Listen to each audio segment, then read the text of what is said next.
Welcome back नाज़रीन। Break पे जाने से पहले साबिक टेस्ट क्रिकेटर जलालुद्दीन हमारे साथ थे। साजिद, जलाल का ये कहना है कि उसके फॉर्मेट पे अमल नहीं हुआ, जोन बराह रास्त हो गई थी, इसलिए उसने रिजाइन दे दिया। नहीं ज़फर भाई, ऐसा नहीं है। थोड़ी बहुत हमारी भी नॉलेज है, और जैसे कि जलाल ने बताया, जलाल फर्स्ट पाकिस्तानी है जो test cricket first qualified coach है। और जहां तक बुखारी साहब उनको चीफ सेलेक्टर बनाया था, मैं समझता हूँ कोचिंग के ऊपर ज्यादा उनको ध्यान देना चाहिए था। और जिस तरह जलाल बोले थे, बासित अली वाहिद क्रिकेटर थे, सुबह टॉस होने से पहले ग्राउंड में मौजूद होते, शाम तक ग्राउंड में मौजूद होते। जिस तरह बुखारी साहब ने बताया, जलाल पोर्ट कासिम में उनको जिम्मेदारी मिली थी, बड़ी इंपॉर्टेंट जिम्मेदारी थी, वो बहुत ज्यादा रात 8 बजे वहां मौजूद। वो तो एक्सेप्ट कर रहे हैं कि मैंने टाइम ज्यादा नहीं दिया। बात आ रही है उस फॉर्मेट पे कि मैंने एक फॉर्मेट दिया था, इदारे चलाने के लिए फॉर्मेट की जरूरत होती है, उस फॉर्मेट पे अमल नहीं हुआ, जोन बराह रास्त हो गए। ये एक्सेप्ट कर रहे हैं कि हाँ ठीक है, नहीं हुआ, ये भी एक्सेप्ट कर रहे हैं, वो भी अपनी गलती एक्सेप्ट कर रहे हैं। नहीं बात सुनो, मैं ये नहीं कह रहा एक्सेप्ट कर रहे हैं। आपने कहा ना अभी फॉर्मेट पे अमल नहीं हुआ। सुबह से शाम तक वहां रहता था बासित। नहीं वो ठीक है, शाम तक रहता था, वो ठीक है बासित। मैं ये एक शख्स रहेगा, जब इन्वॉल्व रहेगा तो वो कहेगा। मगर एक बात बता जरूर कह दूं कि बास केसेस के अंदर उसका फॉर्मूला गलत था, उसने जो फॉर्मूला दिया वो गलत था। हाँ या नहीं में जवाब तो ये था, फॉर्मूला ये था कि लड़का जो परफॉर्मेंस करेगा वो खेलेगा। जोन बराह रास्त, जोन चीफ सेलेक्टर को बराह रास्त बात नहीं करेंगे। हाँ ये बात थी। देखिए वो अगर, और आपके तो 2-3 जोन इतने ज्यादा ताकतवर हैं कि वो तो मेरे ख्याल है आपको भी शायद। मैं बात करता हूं, लेकिन पहले दानिश से बात कर लूं। दानिश ने हमें ज्वाइन किया है। दानिश, अस्सलाम वालेकुम। वालेकुम सलाम असगर भाई। दानिश, मैच फिक्सिंग केस चल रहा है लंदन में जी, और साबिक कप्तान सलमान भट्ट कहते हैं कि मजहर मजीद से मुझे दानिश ने फर्स्ट टाइम मिलवाया। आप क्या कहते हैं? पहले तो ये सारी बातें बेबुनियाद है, और अपना सलमान भट्ट ने जो बातें की है उसके लिए मैंने अपने लॉयर्स को डायरेक्शन दे दी है। तो इंशाल्लाह जल्द ही उनको मेरे तो लॉयर्स उनके जो तो लॉयर्स थे तो वो करेंगे, तो बात करेंगे। और ये सारी बातें बेबुनियाद है, मैं मजहर मजीद को जानता तक नहीं हूँ। अच्छा, सरफराज ने वहां पे एप्लीकेशन लगाई है पार्टी बनने के लिए, तो क्या आप भी वहां पे एप्लीकेशन लगाना चाह रहे हैं कि आप भी वहां पार्टी बने?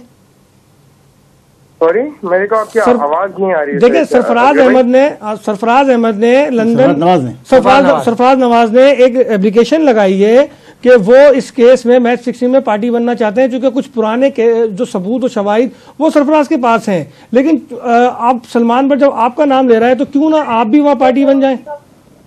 नहीं, मैं अपना ऐसा तो मेरा अभी कुछ नहीं, क्योंकि मैं अपना जो है मेरे तो लॉयर्स से मैं अपनी बात कर रहा हूँ। मेरे तो लॉयर्स जो है, जो ये बात आई थी तो मीडिया के ऊपर, जो पाकिस्तान मीडिया में ये जो बात आई थी, सलमान भट्ट ने जो ये बयान दिया था उसके हवाले से जो बात आई थी, उसके हवाले से मेरा तो यही कहना है कि मैं मजहर मजीद को जानता नहीं हूँ, और मेरे जो लॉयर्स है वो स्ट्रिक्ट एक्शन लेंगे अगेंस्ट सलमान भट्ट। कभी कोई मुलाकात नहीं हुई मजहर मजीद से?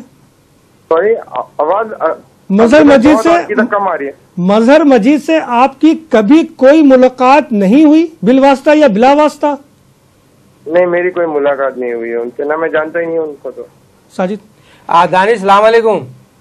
वालेकुम सलाम। साजिद भाई कैसे हैं? बस दानिश, जैसा कि आपको पता है पीसीबी के नए चेयरमैन आ गए, और आज से आपको बहुत बहुत मुबारक हो। जो आपके साथ ज्यादतियां हो रही हैं, उम्मीद करते हैं इंशाअल्लाह ताला आपको इंसाफ मिलेगा। और जो वकील आपके लिए काम कर रहे हैं, यकीनी तौर पर बहुत दयानतदार, ईमानदार है। जो आपने 10 साल से पाकिस्तान के लिए कारनामे अंजाम दिए, दुनिया के क्रिकेट में बहुत ही कम लोगों को एक एजाज हासिल है। आज आप क्या समझते हैं, पीसीबी के नए चेयरमैन से आप मिलने का इरादा रखते हैं?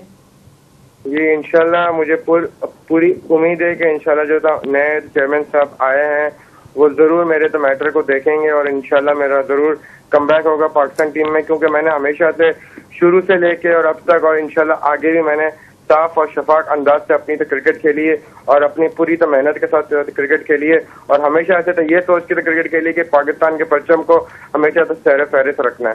थैंक यू, बहुत शुक्रिया दानिश, आपने हमें ज्वाइन किया। आपसे करूंगा एक सवाल मैं आपसे। अस्सलाम वालेकुम, क्या हाल चाल है? खैरियत से? मैं ये पूरे वसूख से कहता हूँ कि इसमें आपने तो अपने वकीलों को कहा है ना, मगर मैं खुद कह रहा हूँ after hearing you so many things कि आपका इसमें मजहर मजीद से कोई दूर वास्ता नहीं है। ये बिल्कुल सही है, और मैं समझता हूँ कि आपका जो वकील है वो उसको भी दुरुस्त साबित कर देगा इंशाल्लाह। जरूर। Thank you Danish, thank you, आपने हमें ज्वाइन किया। और नाज़रीन, आप हमें कॉल कर सकते हैं 34860893 पर। हमारे आज के मेहमान सिराजुल इस्लाम बुखारी साहब से बराह रास्त सवाल कर सकते हैं। नंबर एक बार फिर नोट कर लें, 0348600893। असगर भाई, मैं आपसे ये कह दूं, दानिश की जो बात ठीक है कह रहे, मौजूदा पाकिस्तान क्रिकेट टीम में मौजूद है जिनके कमरों में वो रहते थे, मजहर मजीद साहब, जहां पर जो ओपनर है बकायदा इमरान फरहद की बात कर रहे हैं ना? बिल्कुल, इमरान फरहद ऑस्ट्रेलिया में और न्यूजीलैंड। अच्छा, एक बात मुझे बताएं, कामरान अकमल, वहाब रियाज, इमरान फरहद को फिर इंटीग्रेटेड कमेटी ने, पीसीबी ने क्लियर किस बेस पे किया? देखिए, आप जहां पर जब कर्नल वसीम जैसे लोग मौजूद हों, शाहिद आफरीदी का जो वाक़ा वेस्ट इंडीज में हुआ और ये कर्नल वसीम साहब की वजह से हुआ। शाहिद आफरीदी वो वाहिद क्रिकेटर है जो इस पूरे केस में एक हीरो की तरह सामने आ रहा है। बिल्कुल सही, बिल्कुल हीरो है, इसमें कोई दो राय नहीं है। भी ये कह रही है कि इस शख्स को मैच फिक्सिंग के लिए राजी कर लेना बड़ा बहुत मुश्किल। देखिए, यही वो दयानतदारी है, उसकी ईमानदारी है। उनको रिक्शे में बिठाने के बराबर है।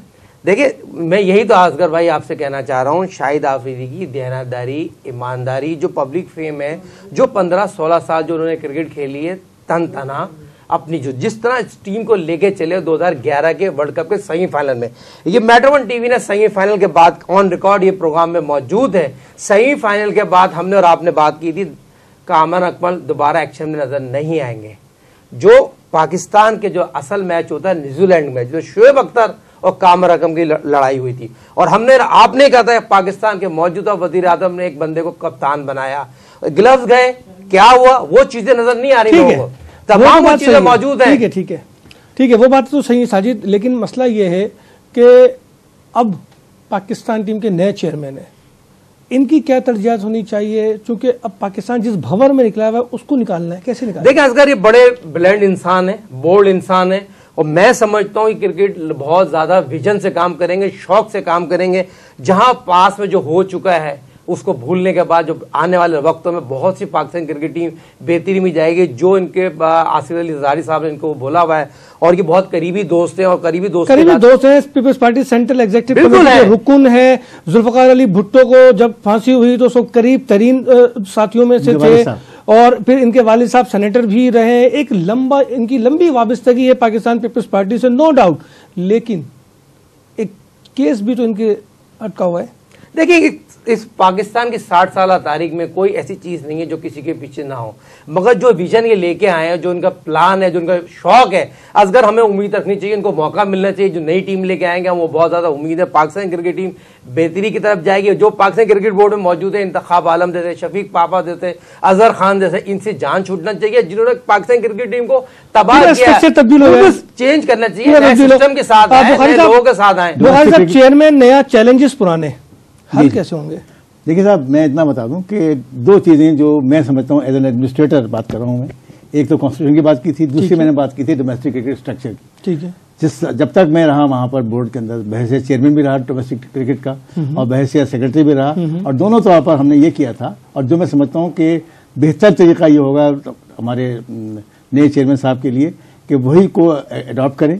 और वो आज भी बहुत ही मकबूल तरीका था कि पहले डोमेस्टिक क्रिकेट जो होती थी वो दो हिस्सों में तकसीम थी, एक डिपार्टमेंटल होती थी और एक होती थी एसोसिएशन। कैटरजन ट्रॉफी पहले डिपार्टमेंट की क्रिकेट का, कैटरजन ट्रॉफी की बात कर रहे हैं, काय ट्रॉफी की बात कर रहे हैं, डोमेस्टिक क्रिकेट की बात करें, और उसके बाद फिर डोमेस्टिक क्रिकेट के अंदर डिपार्टमेंट को, और डिपार्टमेंट के बाद होनी चाहिए प्योरली एसोसिएशन की। ठीक है। और उसमें फायदा सिर्फ ये होगा कि जो लड़के डिपार्टमेंट ऐसा खेलते थे वो ऑटोमेटिकली एसोसिएशन में आ सकते थे। अब जो है सिर्फ खिचड़ी बनी हुई है इस वक्त बुरहान के अंदर कि दोनों टीमें एक साथ खेल रही हैं। एसोसिएशन कमजोर हो जा रही है यहाँ पे, एसोसिएशन कमजोर अपनी जगह है। देखिए, फाइनेंशियली प्रॉब्लम है इसलिए कमजोर हो रही है। फाइनेंशियल प्रॉब्लम नहीं है। देखिए, डिपार्टमेंट पूरे साल डिपार्टमेंट पूरे साल पैसे देता है, महाना वजीफा देता है। जी हाँ, नहीं, जो तमाम अखराजात क्रिकेट एसोसिएशन को होते हैं वो तमाम अखराजात क्रिकेट बोर्ड खुद पूरा करता है। और इंतहा तो ये है, नहीं महाना तो नहीं देता ना, नहीं महाना नहीं, बल्कि वो खिलाड़ियों को तो इधारों से तो फायदा है ना, उसको महीना पैसा मिल रहा है भाई। जी हाँ जी, तो फिर वो खिलाड़ी इदारों को भी वो नहीं है, इतराज नहीं है कि अगर उनकी क्रिकेट अलग हो, डिपार्टमेंट तो ऐसा आइन के तहत किया गया जी, ये जो दोनों को मिला दिया गया, डिपार्टमेंट और एसोसिएशन को, और मिलाकर डिवीजन 1 डिवीजन 2 बना दी गई, तो ये आइन के तहत है? कोई आइन के तहत नहीं, इसमें कोई आइन का तो इन्वॉल्वमेंट सिरे से है ही नहीं। गैर आइनी इक़दाम है, जबान सिर्फ उनके जबान का वो था, उनका जहन में जो ख्याल आया, जो कह दिया वो कानून, जो कह दिया वो कानून बन गया।